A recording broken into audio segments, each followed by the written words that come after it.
I be moving. Whipping the foreign, I'm cruising. The money I'm speaking is fluent. All of my business booming. Stacking my cash in abundance. All of my family funded.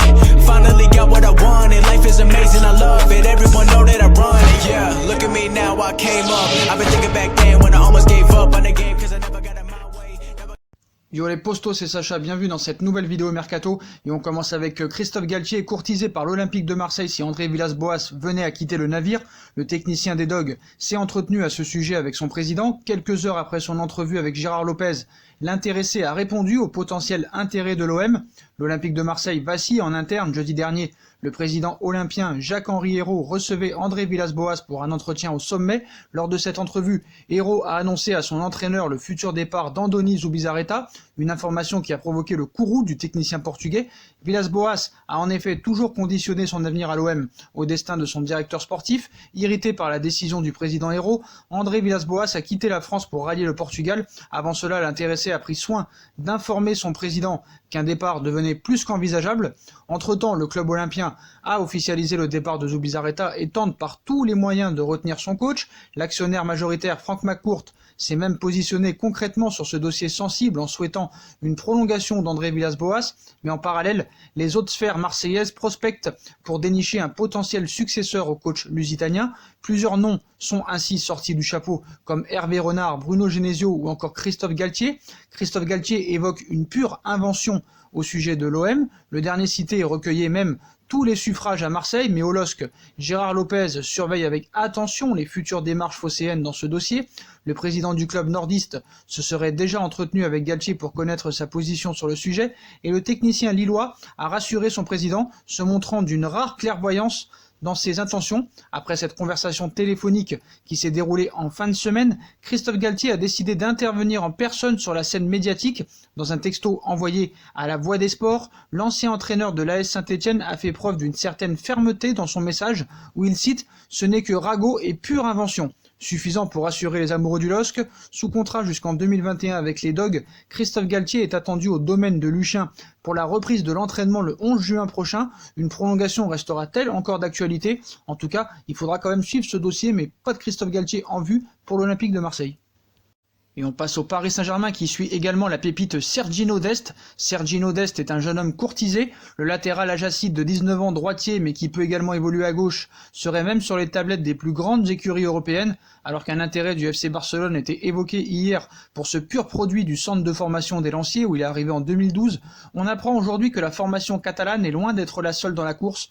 Proche du dossier, le journaliste néerlandais Mike Verwege affirme dans un tweet que tout comme le Barça, le Paris Saint-Germain et le Borussia Dortmund observeraient de très près la situation de celui qui a disputé 20 rencontres d'Eredivisie avec l'équipe première cette saison. Verwege ajoute même que le Bayern de Munich aurait fait une approche concrète, mais que la crise de cette épidémie aurait mis sur pause les négociations. Quand on sait les carences du Paris Saint-Germain au poste de latéraux, la piste d'Est pourrait bien être davantage creusée dans les prochaines semaines. Et on passe à son coéquipier de l'Ajax, Nicolas Tagliafico, qui donne un message pour son avenir. Recruté par l'Ajax d'Amsterdam en 2018, Nicolas Tagliafico est aujourd'hui l'un des latéraux les plus convoités du marché. Interrogé sur ses plans d'avenir, l'Argentin a clairement exprimé son envie d'aller découvrir un plus grand championnat que l'Eredivisie. Depuis bientôt 2 ans, l'Ajax doit sortir l'écrou pour éviter de se faire piller. L'an dernier, après son incroyable épopée en Ligue des Champions, le club batave avait perdu son épine dorsale avec les départs de Frenkie de Jong et Mathys de Ligt au FC Barcelone et à la Juve. Cette saison, Hakim Ziyech a déjà réservé son billet pour Londres où il est attendu du côté de Chelsea. Courtisé par le Real Madrid en 2019, Donny van de Beek ne devrait pas lui non plus faire long feu aux Pays-Bas. Idem pour Nicolas Tagliafico. Arrivé à l'Ajax durant l'hiver 2018, le latéral gauche argentin possède une très belle cote sur le marché des transferts. Lié à l'Ajax jusqu'en 2022, l'ancien pensionnaire de l'Independiente est annoncé dans le viseur du FC Barcelone, de l'Atlético Madrid, de Chelsea et même du Paris Saint-Germain qui cherche toujours activement un successeur à Layvin Kurzawa. Autant de bruit de couloir face auquel le principal intéressé a réagi dans un entretien accordé à la Radio Continentale où il cite « Les rumeurs sortent toujours. Pour le moment, je me maintiens éloigné de tout ça. Peut-être que je suis dans une liste, mais il n'y a rien de concret. Il faut rester tranquille, j'essaie de rester calme. Il y a beaucoup de choses qui sortent dans les médias, sur les réseaux sociaux. S'il y a quelque chose de concret, j'en parlerai avec mon agent. a-t-il indiqué avant d'ajouter qu'il avait cependant bien l'intention de rallier un championnat plus huppé après avoir décidé l'an dernier de rester un an de plus malgré l'intérêt de nombreux clubs. L'Eredivisie trop petite pour Tagliafico, ça a toujours été mon objectif, même avant d'arriver en Europe. Je veux jouer dans les meilleurs championnats, dans les plus grands clubs. L'Ajax est un grand club, mais l'Eredivisie n'est pas l'un des meilleurs championnats. On verra ce qui arrive, a-t-il ajouté, avant d'expliquer que son choix ne sera toutefois pas uniquement basé sur la réputation de tel ou tel championnat, car après avoir vécu à Amsterdam, Tagliafico compte également choisir une ville où il fait bon vivre. Il cite « J'essaie de tout analyser. Quand je suis venu ici aux Pays-Bas, je savais que c'était un grand club d'Europe avec beaucoup d'histoire, une philosophie de jeu. J'essaie de tout analyser, le sportif, la qualité de vie. Le championnat anglais est le plus compétitif avec 4-5 équipes qui jouent le titre. Le championnat espagnol aussi, mais je pense qu'il est un ton au-dessous. La Serie A est un championnat dur, très tactique, mais je ne dois pas faire mon choix uniquement sur le championnat. La qualité de vie, la qualité de la ville, ça compte.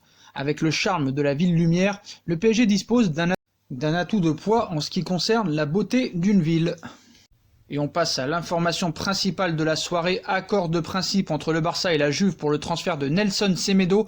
La Juve a offert Pjanic plus Deseglio plus 25 millions d'euros.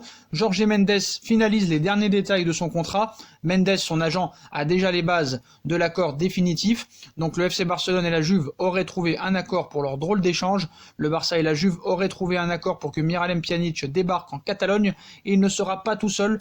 Depuis quelques années maintenant, le FC Barcelone peine un peu à concrétiser ses gros dossiers. Il a mis 2 années avant d'accueillir Antoine Griezmann, qui a préféré dans un premier temps rester à l'Atlético de Madrid. Depuis 2 ans aussi, Neymar fait les gros titres dans les journaux catalans. Et si on a cru une fin positive pour les Espagnols l'été dernier, cela n'a finalement pas été le cas. Autre gros dossier travaillé par les Blaugrana, Lautaro Martinez, l'attaquant de l'Inter, semble faire figure de priorité, mais une nouvelle fois, cela ne va pas être simple de l'arracher à la formation lombarde, et cela sans compter sur la concurrence des autres grands clubs européens. Finalement, c'est le dossier Miralem Pjanic qui semble avancer le mieux ces derniers temps, à tel point que selon le quotidien Sport, un accord a été trouvé, un deal qui fait les affaires de tout le monde. Ainsi, Miralem Pjanic débarquerait à Barcelone en compagnie du latéral Mattia Deseglio et d'un chèque de 25 millions d'euros. Le club de Liga enverrait lui Nelson Semedo à Turin, un accord complexe et dans lequel sont ainsi impliquées de nombreuses parties et qui a toujours, selon le média, été trouvé après un nombre conséquent d'heures de négociations, mais la volonté des deux parties de trouver un accord a fait la différence. Semedo et la Juve seraient ainsi en train de négocier les derniers contours du futur contrat du latéral portugais, qui ne sera jamais vraiment imposé à Barcelone. Quant à Miralem Pjanic et Mattia Deseglio, tous deux suivis de très près par le Paris Saint-Germain et Leonardo, qui en faisaient aussi leur priorité pour remplacer Kurzawa et peut-être un Draxler au milieu de terrain, Miralem Pjanic et Mattia Deseglio se sont mis d'accord et déjà entendus avec la formation catalane, de quoi remettre en question s'il y avait encore besoin l'avenir de certains joueurs de l'entrejeu catalan, à l'image d'Ivan Rakitic. Donc maintenant, plus qu'à attendre l'officialisation, mais c'est pas forcément une bonne nouvelle pour le Paris Saint-Germain, parce qu'on annonçait Mattia Deseglio et Miralem Pjanic proches du Paris Saint-Germain, mais il n'en est rien. Nous allons encore quand même attendre l'officialisation parce qu'avec les médias catalans, il faut toujours se méfier. Mais en tout cas, à l'heure où on vous parle, accord de principe entre le Barça, la Juve pour le transfert de Nelson Semedo. La Juve a offert Pjanic plus Deseglio plus 25 millions d'euros. Semedo finalise les derniers détails de son contrat. Jorge Mendes, son agent, a déjà les bases de l'accord définitif. Voilà les postos, voilà pour toutes les dernières infos mercato. Dites-moi en commentaire ce que vous en pensez. Je compte sur vous pour bombarder la barre de like. On like, on partage, on commente, on s'abonne, on active la petite cloche pour être tenu au courant des prochaines vidéos mercato qui vont sortir.